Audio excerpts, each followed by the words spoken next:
is Derrek Long with his speech titled, My Next 30 Years. My Next 30 Years, Derrek Long.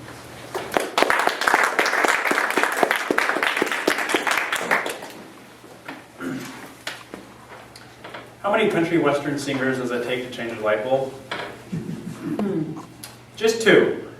One to change a light bulb, and one to sing a sappy song about all the good times they had with the dead light bulb. How many of you love country music? I do. And one of the reasons I love country music is because it tells a story, and there's truth in that story.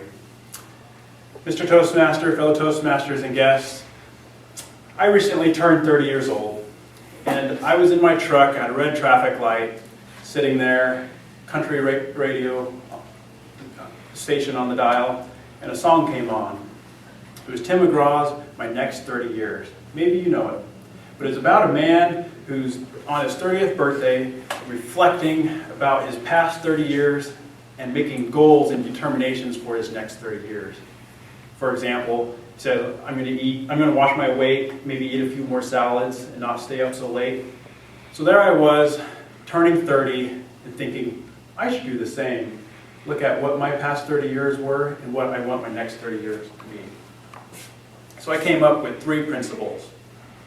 The first being, life is relational, preparation leads to performance, and preparation yields performance, commitment leads to confidence. Life is relational. We all know the term, the grass isn't greener on the other side. The grass is greenest where you water it. I began to evaluate my life, my relations with other people, and started to ask myself, what was I watering?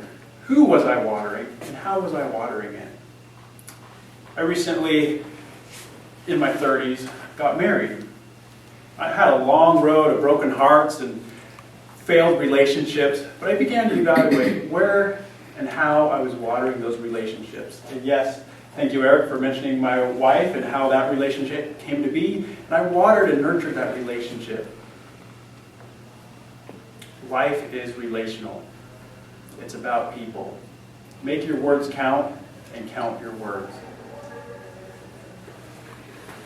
Preparation yields performance.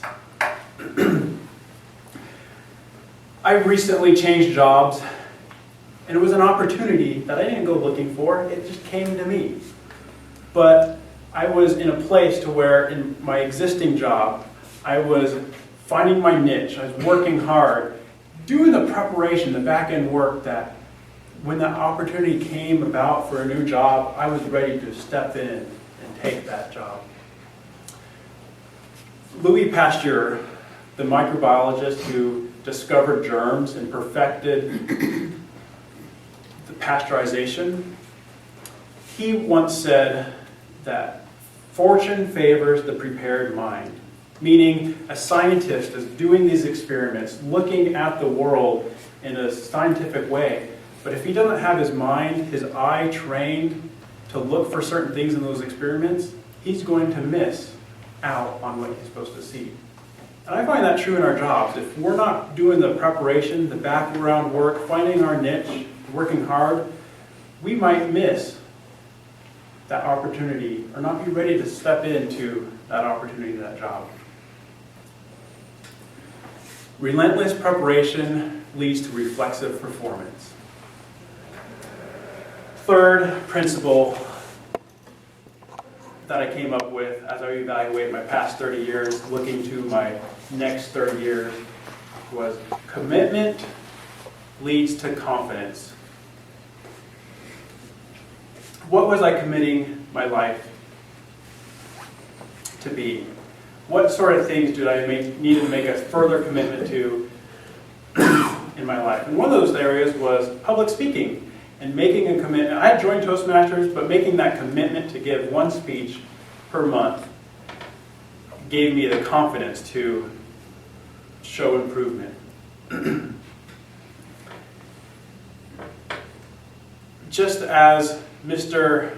Colonel William Travis, at the Battle of the Alamo back in Texas. I'm sure you've heard of it. Travis and his 189 men were surrounded by thousands of Mexican soldiers with General Santa Anna. And death was upon them. But yet, Colonel Travis took his sword and drew a line in the sand and said, "Men, we are not choosing death, because death is sure.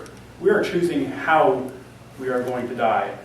Now you can leave, or you can cross this line, and if you cross this line, you're making the commitment to stand and fight, and choose to fight to your death."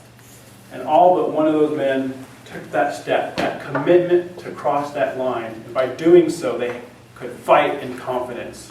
Yes, they all perished, but they perished with confidence. They knew why they were living, and they stood for something. Just as it is in my life, I want to live a life of meaning and value. And having that commitment, that identity, knowing who I was, making that commitment, I can live confidently. So fellow Toastmasters, as I look back on my last 3 decades and look to my next 30 years, what that's going to look like, those 3 principles: life is relational, preparation yields performance, and commitment leads to confidence, I think will serve me well. I think I'll do it better in my next 30 years. Mr. Toastmaster.